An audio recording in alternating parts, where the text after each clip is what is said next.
Hmong funeral one is like huge, right? Like, well, it's such like a hot topic. It's like an ongoing conversation right now about like the cost of Right. of funerals and how we go about doing it. And What do we yeah. find out? What is the cost? Yeah, so we found out that there was actually Too a report. expensive. Yeah, there was actually a report that was done by the 18 Clan in 2021, I believe, and they found out that the average was like $34,000 for like an average like Hmong funeral. Yeah, so it's quite a bit of money. And when I read the report, I was just like, this is crazy. How come no one's talking about this? Yeah. And so I mean, we always knew it was expensive, you know, and Yeah. then so. I was like, someone did a report on this, and so I read the report. And it actually broke it down. Like the report is actually great. So if you guys ever want to do a good reading, I think I saw that. It was like they broke down like cost of like Yeah. funerals, like renting the facility, burials, and everything. Yeah, they broke Yeah. it down like to the T. It was great. It was it's like 49 pages, but it's like it factors in a lot of things that you didn't really think about and then Yeah. they talked about like, oh well, like funerals in Minnesota, what's the average cost of like a non-Hmong Right. funeral? What's the cost of like, you know, what are the actual procedures of it? Why does it cost so much? So it's like actually like a really good breakdown of it.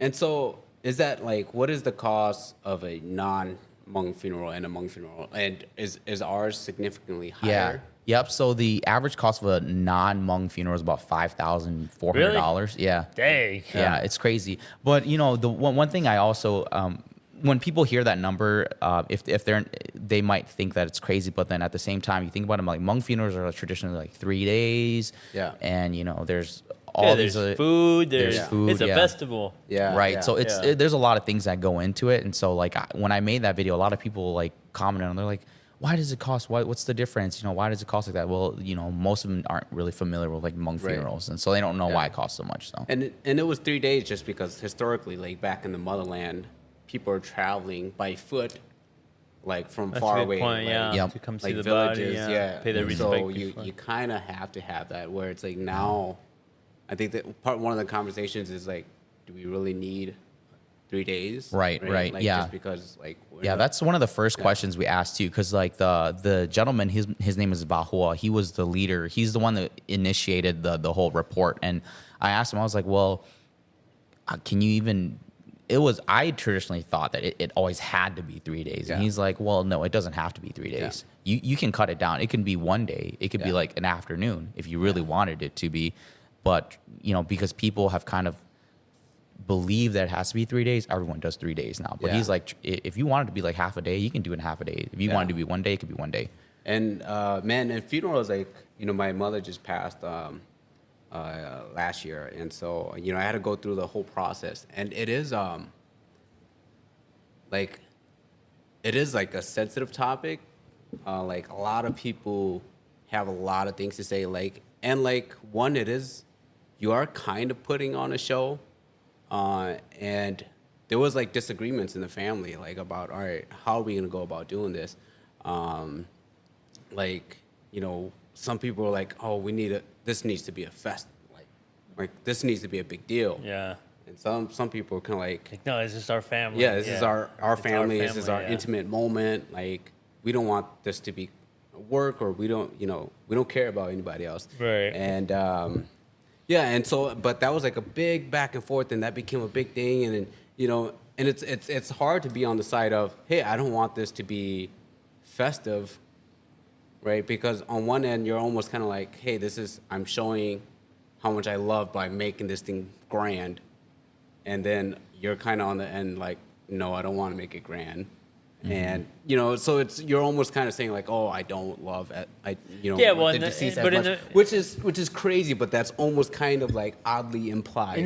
But sometimes in Hmong culture, when you don't make it big enough, you always have some like Oh, yeah. that are like, Yeah. oh, you don't care to share this with everybody else because we know them too. Yeah. We're from the same village as them. It was 30 years ago, but why are we not invited to Right. this as well? So then you're dealing with like almost a Hmong politics of it as Yeah. well, you know, unless.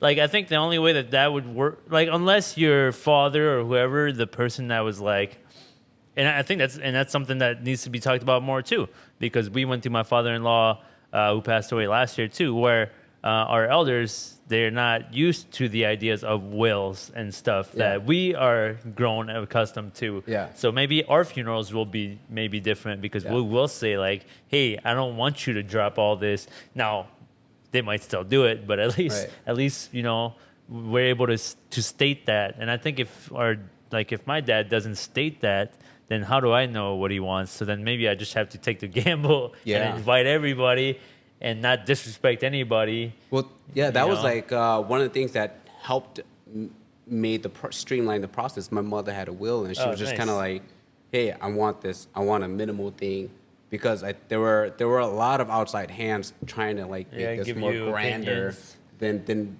it, you know, than what it was, and so. And it was nice to have that will where it was like, hey, these are my mother's wishes. Yeah. You know, she doesn't want this like big grand thing. But like, yeah, I can see both sides to it, but it is it unfortunately turns into like a pissing contest, you know? Yeah. I think you know, it's a thing, one of the gentlemen that we interviewed, the one thing he said that like is always going to stick with me, he's like, when people hear about this stuff, they blame Hmong culture. They're like, oh, it's Hmong culture. And he's like, it's not Hmong culture. Like, it's the family. So we shouldn't say Hmong culture is bad. We shouldn't say like Hmong culture requires us to do these things. It's not Hmong culture. It's the family. So it's the families 100%. That decide to have grand funerals, and it's the families who decide to like, you know, waste a bunch of money. So it's not Hmong culture that requires us to do these things. It's the family. So don't get those two things mixed up. And when he said this, I thought about it. I was like, you know what? That's actually like really true. Where like, because so many of these incidents have happened, us as the younger generation, we look at it, we think it's like, oh man, Hmong culture is like so bad. Hmong culture asks a lot of us. I know, Hmong culture is so bad. Right. And you know, I thought about it when he said it. I was like, you know what? That's actually true, because I used to think about it like that too. I was like, man, Hmong culture is bad. Hmong people are so greedy. You know, Hmong culture is this, Hmong culture is that. But then when he said that, I thought about it. I was like, you know what? That's actually true. You know, Hmong funerals are actually very beautiful. You know, there's actually so many cool things that go on. But it's like nowadays when you go there, it's like people are drinking, money is being spent, no one's listening to this, you know, the eulogies, and you go there, it's just like, man, it just ruins it for you. You know? It kind of turns into a crazy party. And it's not just young people. Like, it's like, man, I'm seeing like, you know, there's like eulogies going on. There's like a table of like for sure. old drunk uncles. Like, man, like that's great. Like it's something. I think there's some emojis that just make it a thing to go on the weekend and actually. They might not say it, they do, but I think deep inside, I believe some of them are going there just to party on the weekend. I believe it. Hand their $20, pay the entrance fee, and start drinking. And there's food, you know, food's there too. So. I believe it.